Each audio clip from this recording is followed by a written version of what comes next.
Olá, pessoal.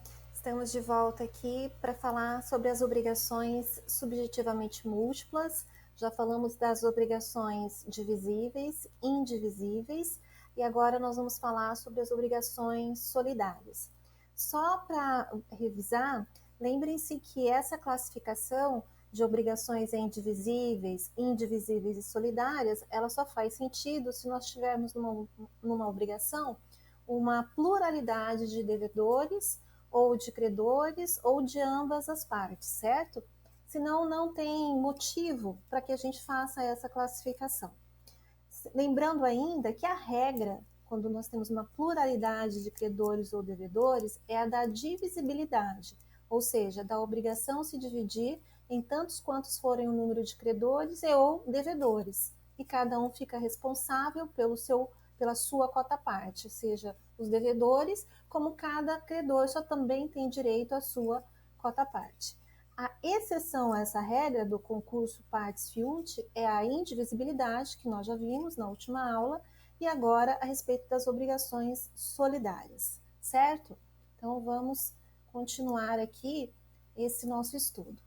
Falando então das obrigações solidárias, sempre lembrando que, diferentemente das obrigações indivisíveis, aonde cada devedor pode ser obrigado a entregar por inteiro, como cada credor tem o direito de receber por inteiro a prestação, isso ocorre em razão da indivisibilidade da própria prestação.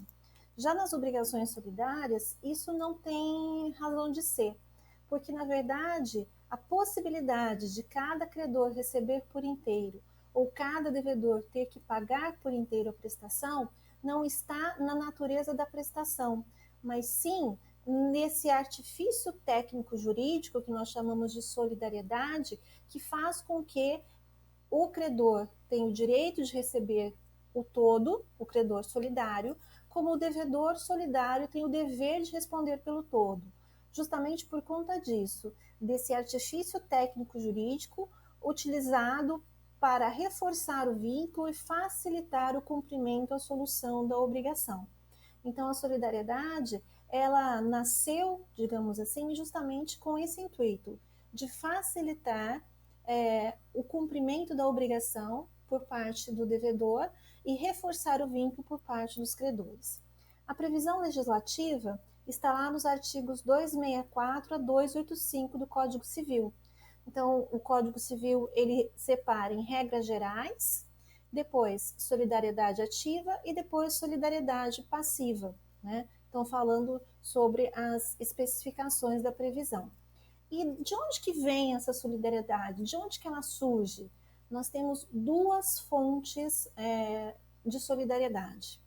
Ou a solidariedade decorre de uma previsão legal, ou seja, ou ela está prevista na lei, ou a solidariedade ela decorre de um acordo de vontades, isto é, do contrato. Não existe presunção de solidariedade. Justamente por conta de todo o seu regramento, né, de tudo que nós vamos ver futuramente a respeito de solidariedade, é que precisa ter uma certeza da sua existência. E isso decorre, seja de uma previsão legislativa, né, prevista na lei, seja de um acordo nascido na vontade das partes, né, decorrente da autonomia da vontade, que é o contrato. Essa previsão está lá, então, no artigo 265 do Código Civil. Qual é a definição, então, de solidariedade? A solidariedade, quando na mesma obrigação concorre mais de um credor ou mais de um devedor, cada um com direito ou com responsabilidade pela dívida toda, como se fosse o único. Essa é a redação do artigo 264 do Código Civil. Então, veja, nós podemos observar aqui uma pluralidade subjetiva, ou seja, quando na mesma obrigação concorre mais de um credor ou mais de um devedor, e também nós podemos verificar uma unidade objetiva, ou seja, cada um com direito, ou seja, cada credor com o direito, ou cada devedor com responsabilidade pela dívida toda, como se fosse o único. Isso é muito importante, é muito forte na solidariedade, O vínculo da solidariedade, seja no polo ativo ou no polo passivo, é um vínculo muito forte. Embora seja um vínculo que nós não conseguimos visualizá-lo concretamente, mas ele é um vínculo jurídico muito forte. E como nós já falamos, ele é uma exceção ao princípio do concurso partes fiunt. Então, veja, nesse sentido, o artigo 264 ele está em sintonia com o princípio da operabilidade, né, que visa simplificar e facilitar o cumprimento na obrigação. Por isso que, então, nós temos essa previsão aí legislativa da solidariedade, ok? Então, nós já lemos, né, o artigo 264, mas só para reforçar, está aí novamente a redação, para que vocês, então, observem isso que a gente acabou de dizer. Quais são, então, as características, né, da solidariedade, seja ela ativa ou seja ela passiva? Então, como nós já falamos, tem que haver uma multiplicidade de credores ou de devedores, ou ainda de credores e de devedores na mesma obrigação.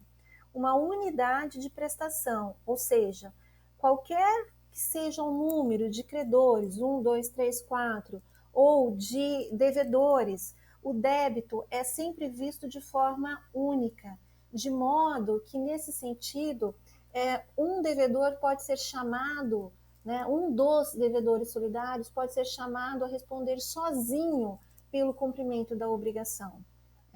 Dada a força que a solidariedade passiva possui. De outro lado, a mesma coisa. Um credor solidário, ele tem a possibilidade de exigir sozinho o cumprimento integral da obrigação. Isso independentemente de ser a prestação divisível ou indivisível. Na solidariedade, nós não fazemos essa observação, porque a força está no vínculo e não na natureza da prestação, ok? Então, nesse sentido, a gente já consegue traçar algumas diferenças entre as obrigações solidárias e as obrigações indivisíveis. Elas têm diferenças. Muitas vezes a gente pode achar que o efeito é parecido, é semelhante, porém, elas têm consequências práticas distintas, certo? Então, olha lá, quais são as diferenças que a gente pode apontar das obrigações indivisíveis e das obrigações solidárias. Então, eu escolhi alguns critérios de distinção com relação à origem, né, à fonte, à finalidade, né, e com relação à conversão da obrigação em perdas e danos. Enquanto a fonte da obrigação solidária está justamente nos sujeitos, né, nesse artifício técnico jurídico que existe, que vincula os devedores entre si ou os credores entre si, a origem, né, da indivisibilidade está na prestação. A obrigação é indivisível porque tem uma pluralidade de sujeitos que precisam cumprir uma prestação indivisível. Então, se eu tenho uma pluralidade de devedores, um desses pode ser chamado a responder sozinho. Não é porque ele deve o todo, mas porque não tem outra forma de cumprir sem ser cumprindo toda a prestação. Com relação à finalidade, a solidariedade tem por fim, tem por objetivo, facilitar o adimplemento da obrigação, seja do lado do credor, porque ele pode exigir de qualquer um dos devedores, seja para o lado do devedor, visto que ele pode pagar e se desonerar, se desobrigar do vínculo jurídico, pagando a qualquer um dos credores. Então, realmente, ela facilita o cumprimento. Já na indivisibilidade, o objetivo é garantir a unidade da prestação, porque não tem como dividir a prestação, uma vez que ela é indivisível. Então, é assegurar a unidade da prestação. Quando uma obrigação solidária se resolve em perdas e danos, a solidariedade persiste. Os devedores, se for solidariedade passiva, continuam devedores solidários, assim como os credores permanecem credores solidários, ainda que a obrigação se resolva em perdas e danos, diferentemente do que ocorre nas obrigações indivisíveis. Se a obrigação indivisível se resolver em perdas e danos, o artigo 263 estabelece que cessa a indivisibilidade. A obrigação, uma vez que ela se resolve em perdas e danos, então ela será cumprida mediante o pagamento de uma quantia em dinheiro. E dinheiro é divisível. Portanto, aí nós vamos buscar a solução, né, a partir de uma obrigação divisível que nós temos, e a forma de solucionar está prevista no artigo 263, havendo culpa de todos os devedores ou apenas de um dos devedores, a forma como eles vão, então, dividir, né, os seus ônus obrigacionais. Então, essas aí seriam as principais diferenças entre as obrigações divisíveis e as obrigações solidárias.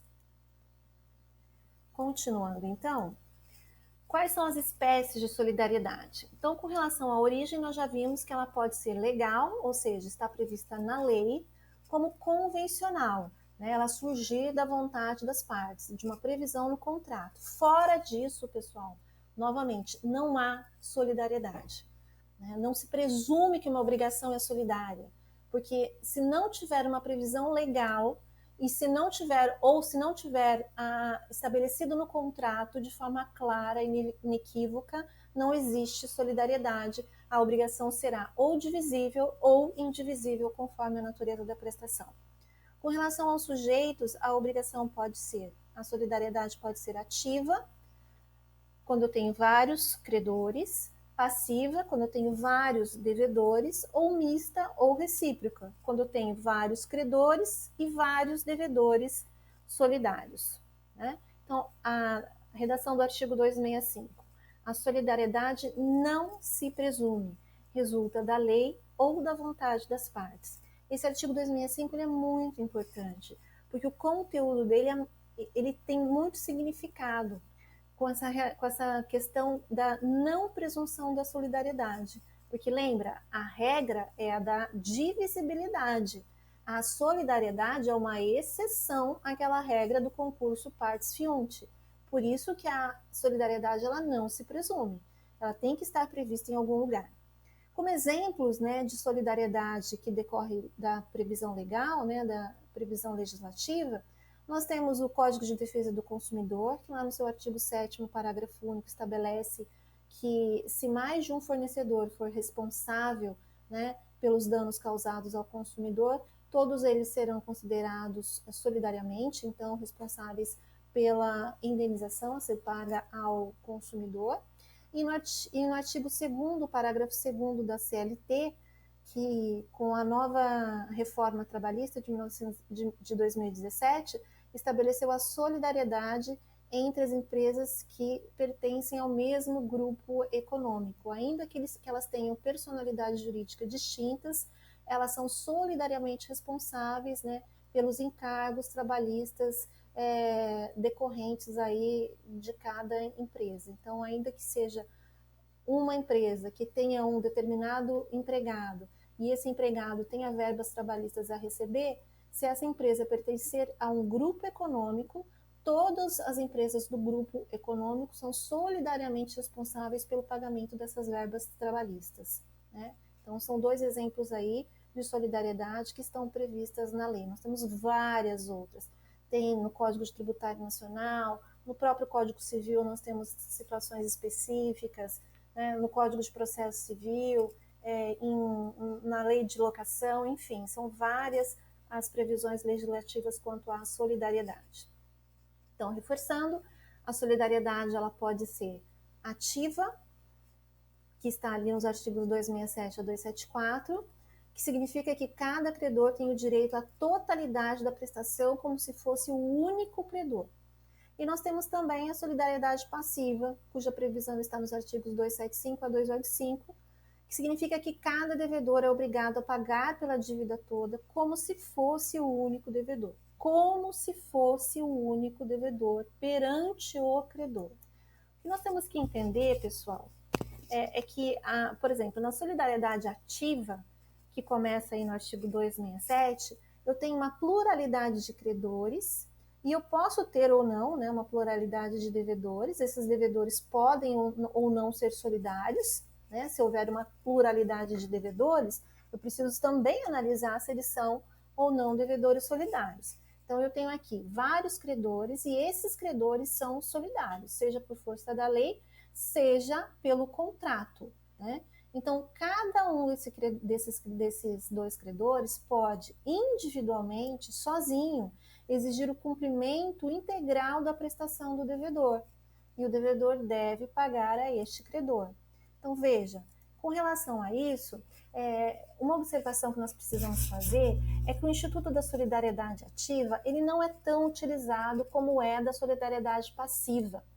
É muito mais usada a solidariedade passiva, é crescente o número de casos legais que instituem a solidariedade passiva, e mesmo no contrato, do que de solidariedade ativa. Por quê? Porque ao mesmo tempo que ela facilita para o devedor o cumprimento da obrigação, é um risco também entre os credores a solidariedade ativa. Por quê? Porque se aquele credor que recebeu sozinho do devedor, e se o devedor pagou a ele, pagou bem, porque a própria lei assim determina, se aquele credor que recebeu sozinho não repassar a cota parte dos demais credores, eles podem ficar no prejuízo. Então, a solidariedade ativa, ela vem sendo substituída justamente pelo instituto do mandato. Né? Então, é muito mais indicado que os credores instituam mandatos, né, procurações, para que outros credores, né, recebam por ele, do que estabelecer a solidariedade ativa. Então, realmente acaba sendo um risco para o credor. Por isso que é um instituto que não é tão utilizado, certo? O artigo 267 assim estabelece: cada um dos credores solidários tem direito a exigir do devedor o cumprimento da prestação por inteiro. Então, qualquer um desses credores pode exigir integralmente do devedor o cumprimento total da prestação. Então, quais são as características da solidariedade ativa? Uma pluralidade de credores, um ato legal, né, uma previsão legal ou convencional expresso de Constituição, conforme determina o artigo 265, e a opção, a faculdade de apenas um dos cocredores de exigir do devedor o cumprimento por inteiro da prestação. É preciso fazer uma observação aqui, e isso vale para as obrigações subjetivamente múltiplas como um todo, não só para as obrigações solidárias, que nessas obrigações em que eu tenho pluralidade de sujeitos, eu tenho as relações externas, ou seja, são aquelas relações jurídicas estabelecidas entre os devedores e os credores, que são essas aqui. Deixa eu até apontar aqui para vocês. Essas relações aqui, entre credores e devedores. E nós temos também as relações internas, que é aquela relação que une credor a credor, ou devedor a devedor, se nós estivermos falando de pluralidade de devedores. Então, essa relação interna aqui pode ser uma sociedade, pode ser uma previsão contratual, pode ser, enfim, pode decorrer de várias fontes, e ela é diferente. As relações externas, essas que vinculam devedor a credor, podem ser diferentes das relações internas, que vinculam os credores entre si ou os devedores entre si. Por isso que é importante a gente sempre fazer essa análise. Na solidariedade ativa, o que ela estabelece é que nessas relações externas aqui, cada credor pode exigir sozinho do devedor o cumprimento total da obrigação. Porém, depois nas relações internas, aquele credor que recebeu sozinho terá que fazer a divisão da cota parte dos demais credores nas relações internas, ok? Então a gente tem que fazer essa observação. Mas para o devedor importa isso? Não, porque se ele pagou ao credor solidário, ele pagou bem e ele está desobrigado da obrigação, certo? Então, olha lá, um exemplo de solidariedade ativa está prevista no artigo 82, está prevista na Lei 8245 de 91, que é a Lei de Locações, e que ela estabelece não só um caso legal de solidariedade ativa, como também de passiva. Havendo mais de um locador ou mais de um locatário, entende-se que são solidários se o contrário não se estipulou. Então, não havendo, no silêncio do contrato, se eu tenho dois locadores, então eles são locadores solidários, eles são credores solidários. Qualquer um pode exigir o cumprimento do pagamento do aluguel, por exemplo, do locatário. A mesma coisa, se eu tenho 2 locatários, presume-se que eles são devedores solidários, de modo que o locador pode exigir de qualquer um deles o pagamento do aluguel, ok? Continuando então, olha um exemplo. O credor A pode cobrar, vamos imaginar aqui que tem uma dívida de 30 mil, né? Que eu tenho os credores A, B e C devem para os credores A, B e C têm um crédito de 30 mil com o devedor D. E esses aqui, esses credores, são credores solidários, ok? Como que fica então essa solução? O credor A pode cobrar 10 mil, 20 mil ou mesmo a dívida por inteiro, que são os 30 mil do devedor D. Do mesmo modo, o devedor D pode pagar para quem quiser e como quiser antes de eventual demanda proposta por qualquer dos credores. Este como quiser aqui, pessoal, é claro que ele vai pagar como quiser se tiver previsto no contrato, porque os credores também não são obrigados a receber por parte se assim não se convencionou. Mas o que é importante vocês analisarem é que se esse credor aqui quiser cobrar 20 mil do devedor dele, ele pode. Se ele quiser cobrar 10 mil, ele pode. E se ele quiser cobrar os 30 mil, ele pode. E o devedor D deve pagar. E se o devedor D pagar, ele está pagando bem, no sentido então dele de se desonerar daquele vínculo obrigacional? Sim, ele está pagando bem. Por quê? Porque qualquer um desses credores solidários podem exigir integralmente do devedor o cumprimento da obrigação, certo? Aí temos algumas exceções, né? Então vamos falar sobre isso, com relação a essa possibilidade do credor, né, solidário, de qualquer um exigir sozinho o cumprimento integral da obrigação. O artigo 268 estabelece que se por acaso algum desses cocredores já estiverem demandando, ou seja, já estiverem executando judicialmente o devedor, já estiverem proposto uma ação judicial, neste caso ocorre o que nós chamamos de prevenção judicial. E aqui não se aplica aquela regra geral que qualquer credor pode receber sozinho. Aqui, havendo a prevenção, aquele credor que demandou em primeiro lugar é que terá o direito de receber em nome de todos os demais credores. Então, se ele estiver demandando o devedor pela totalidade da obrigação, o devedor só pode pagar, e pagar, nesse caso, como eu falo, é pagar bem, ele só pode pagar aquele credor que está ali demandando judicialmente, certo? É o que está previsto lá no artigo 268. Outra situação é a questão da remissão, é o perdão, né? Remissão com 2S significa perdão.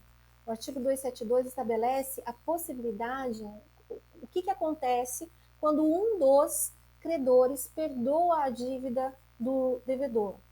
Então, o perdão é possível, né? Claro que se for da vontade do devedor, do credor perdoar a dívida, ele pode. E juridicamente isso significa uma disposição de direitos. Ele está abrindo mão de um direito, certo? Então, o que estabelece o artigo 272? O credor que tiver remitido a dívida, ou seja, perdoado a dívida, ou recebido o pagamento, responderá aos outros pela parte que lhes caiba. Então, aqui nós temos duas situações. O credor que tiver remitido a dívida, ou seja, perdoado, ou o credor que tiver recebido o pagamento integral ou parcial dos demais, do devedor. Ele vai responder perante os outros credores, nas relações internas, pela parte que lhes caiba. Então, esse artigo 272, ele trata das relações internas, né? Então, ou seja, se o credor perdoou, ele está perdoando perante o devedor, ele pode perdoar inclusive a dívida toda, se ele quiser, porém, perante os demais co-credores, este credor que perdoou vai ter que pagar a cota à parte dos demais credores. Então, veja, ele pode perdoar integralmente o devedor, porque ele é um credor solidário. Agora, Isso nas relações externas. Agora, nas relações internas, entre os credores, aí a solução vai ser de acordo com aquilo que estiver estabelecido, seja em contrato, seja em outra questão. Então, se os demais cocredores não também perdoarem, então ele vai ter que desembolsar do próprio bolso para pagar os demais cocredores, certo? Continuando. Olha só, qual é então a consequência, né, o efeito do pagamento feito a um dos credores solidários? E aqui eu trouxe uma jurisprudência que fala justamente da solidariedade ativa dos correntistas, né, de conta corrente. Então, existe a previsão, né, a conta corrente ela pode ter várias naturezas, e uma dessa natureza é ela ser solidária. Então, ela tem mais de um correntista e eles são solidários. Então, eles são solidários em relação ao banco, né? Veja o que está previsto aqui. Nesse passo, olha só, vou ler o número 1 aqui para facilitar. A conta conjunta é modalidade de conta de depósito à vista, com a peculiaridade de ter mais de um titular. Nela, como é próprio desse tipo de conta, o dinheiro dos depositantes fica à disposição deles para ser sacado a qualquer momento. Nesse passo, os titulares da conta são credores solidários da instituição financeira em relação aos valores depositados. Trata-se, assim, de solidariedade ativa no que respeita à movimentação dos valores em conta, certo? Então, ambos são credores solidários. Então, qualquer um deles pode, se quiser sacar a totalidade do valor que está ali previsto na conta corrente, pode, não tem problema nenhum, porque eles são credores solidários em relação ao banco, certo? Esse artigo 900, que se refere aqui a jurisprudência, equivale ao artigo 269 do Código Civil de 2002, porque esse artigo 900 é do Código Civil de 16, embora a jurisprudência seja de 2011, porque ela está julgando um caso, né, anterior. Olha lá, o pagamento feito a um dos credores solidários extingue a dívida até o montante do que foi pago. É isso que está estabelecido no artigo 269. Então, se a dívida era de 30 e o devedor pagou 20, ele está, então a dívida foi extinta, né, nesse percentual, em 20, falta pagar somente mais 10, certo? Outra situação que pode acontecer na solidariedade ativa, que está prevista lá no artigo 270, é o falecimento de um dos credores solidários. Vocês se lembram que eu falei que a solidariedade é um artifício técnico-jurídico, certo? Então, o que está previsto no artigo 270? Se um dos credores solidários falecer deixando herdeiros, cada um destes só terá direito a exigir e receber a cota do crédito que corresponder a seu quinhão hereditário, salvo se a obrigação for indivisível. Então, gente, aqui é o seguinte: se eu tenho 3 credores, A, B e o C falece e deixa 2 herdeiros, o herdeiro D e a herdeira F. Aqui a dívida é de 30 mil reais, então D deve 30 mil reais a esses 3 credores. Os 3 credores são solidários, então, seja, o D ele pode pagar integralmente ao A, integralmente ao B, integralmente ao C. Só que o C faleceu. A questão é, o herdeiro E continua sendo um credor solidário? Ou a herdeira F é uma credora solidária? E a resposta é não. Eles não são credores solidários. Eles são herdeiros de um credor solidário. Então, o artigo é claro. Cada um destes só terá direito a exigir e receber a cota do crédito que corresponder ao seu quinhão hereditário, certo? Então, ele só pode receber, no caso aqui, o quinhão, a cota desse credor seria 10 mil, correto? Porque já que a prestação é de 30, então 10 do A, 10 do B, 10 do C. O E, então, a cota dele é de 5 e a F, a cota dela é de 5. Então, individualmente, eles só podem cobrar de D a cota do quinhão de cada um. 5 mil o E ou 5 mil a F. Então, esta é a regra. Aí nós temos uma exceção, salvo se a obrigação for indivisível. Por quê? Porque se aqui, ao invés de uma prestação de pagamento em dinheiro, tivesse a prestação do pagamento de um animal, por exemplo, né? como que nesse caso seria cumprida a obrigação? Então, o herdeiro E poderia exigir do devedor D o pagamento integral, ou seja, a entrega do animal? Neste caso, ele poderia, não porque ele seria considerado um credor solidário, mas em razão da indivisibilidade da prestação. Como a prestação é indivisível, não dá para ele cobrar só a cota do quinhão hereditário dele. Então, ele pode receber integralmente, mas aí depois ele tem que fazer o repasse da cota do quinhão da outra herdeira e da cota à parte dos outros dois herdeiros, certo? Então, vamos dar continuidade. Então, essa é a primeira exceção, né? Se a possibilidade do herdeiro receber isoladamente é quando a obrigação for indivisível, é uma das exceções. Aí nós temos mais duas exceções. A primeira aqui, se o credor falecido só deixou um herdeiro. Se ele só deixou um herdeiro, ele vai herdar tudo o que o falecido deixou. Então, se o falecido tinha lá uma obrigação solidária de 30 mil reais, como a gente acabou de ver, então o herdeiro também acaba sendo considerado um credor solidário. E a outra exceção é se todos os herdeiros agirem conjuntamente para cobrar o devedor. Então, se eles se unirem e agirem conjuntamente, eles também podem ser considerados um credor solidário. Ou, que é a hipótese que está prevista lá no artigo 270, se for indivisível a prestação, certo? Então, vamos continuar aqui. Outra questão são os efeitos do julgamento contrário ou favorável a um dos credores. Então, aqui você já imagina uma situação em que houve uma demanda judicial, em que os credores entraram, ou um dos credores entrou contra o devedor, certo? E aí, o artigo 274, ele traz, então, qual é a consequência desse julgamento, se favorável ou contrário.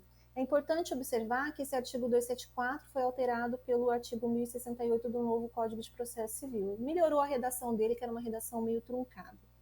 Então, o que estabelece o artigo 274? O julgamento contrário a um dos credores solidários não atinge os demais. Então, se, por exemplo, um dos credores solidários propôs uma ação sozinho para cobrar o devedor, e essa ação foi julgada improcedente, por qualquer um dos motivos, sei lá, foi julgada improcedente porque não preencheu os requisitos mínimos para ser apreciado o mérito da ação. Esse julgamento contrário não atinge os demais credores. Significa que os demais credores podem propor outra ação contra esse devedor e pode ter um outro resultado, certo? Então, o julgamento contrário não atinge os demais credores. Mas o julgamento favorável aproveita-lhes. Então, se um deles propôs uma ação sozinho e esse julgamento foi favorável, ou seja, a ação foi julgada procedente, vai beneficiar não só o credor que propôs a ação, mas os demais credores também, certo? Sem prejuízo de exceção pessoal que o devedor tenha direito de invocar em relação a qualquer deles. Esse finalzinho significa o seguinte, pessoal, exceção pessoal significa defesa, né? E essa defesa, ela pode ser uma defesa geral, que vale para todos os credores, como ela pode ser uma defesa pessoal, em relação a apenas um dos credores, tá? Então, se o devedor alegar que, por exemplo, ele foi coagido por um dos credores a assinar um contrato, enfim, a qualquer situação assim, isso é uma exceção pessoal, porque ele está apontando para um dos credores e falando, olha, ele me coagiu. Então, esse vício de consentimento, ele está vinculado a um dos credores.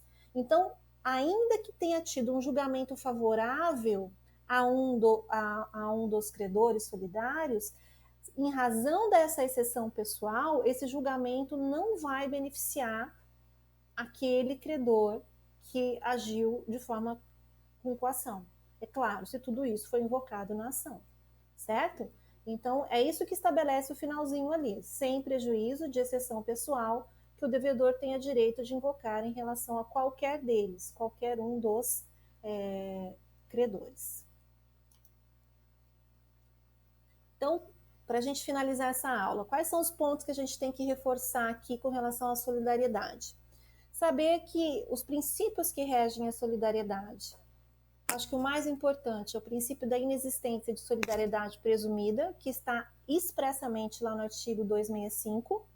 Tá? Então, a solidariedade ela não se presume, ou ela está prevista na lei, ou ela decorre de vontade das partes. Né? É claro que a lei não exige a utilização de palavras sacramentais no contrato, como são solidariamente responsáveis.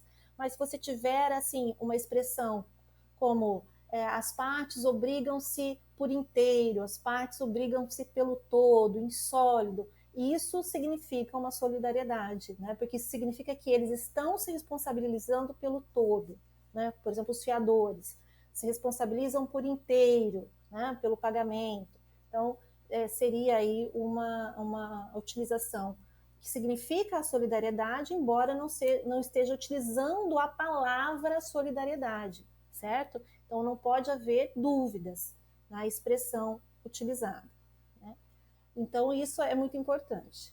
Outro princípio é o princípio da possibilidade de ser a obrigação de modalidade diferente para um ou alguns dos codevedores ou dos cocredores. É o que está previsto lá no artigo 266.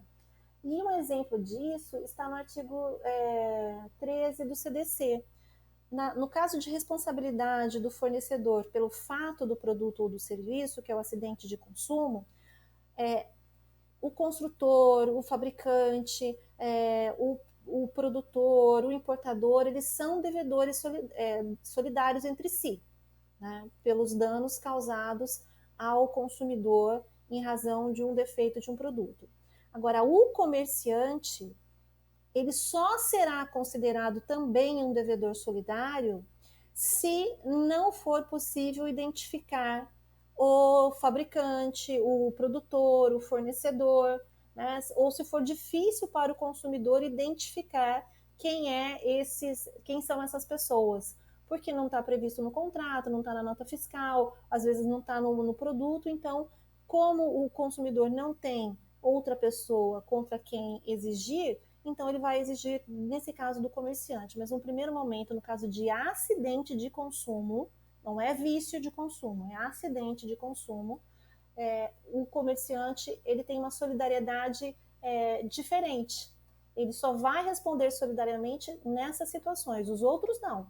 O produtor, o fabricante, o importador, ocorrido o acidente de consumo, o consumidor pode se voltar contra qualquer um deles. Agora, contra o comerciante, ele só vai poder se voltar se não for possível identificar os outros fornecedores, ou se for difícil essa identificação, conforme previsto lá no artigo 13 do CDC. Pessoal, então finalizamos por aqui a primeira parte e na próxima aula damos continuidade, então. Muito obrigada.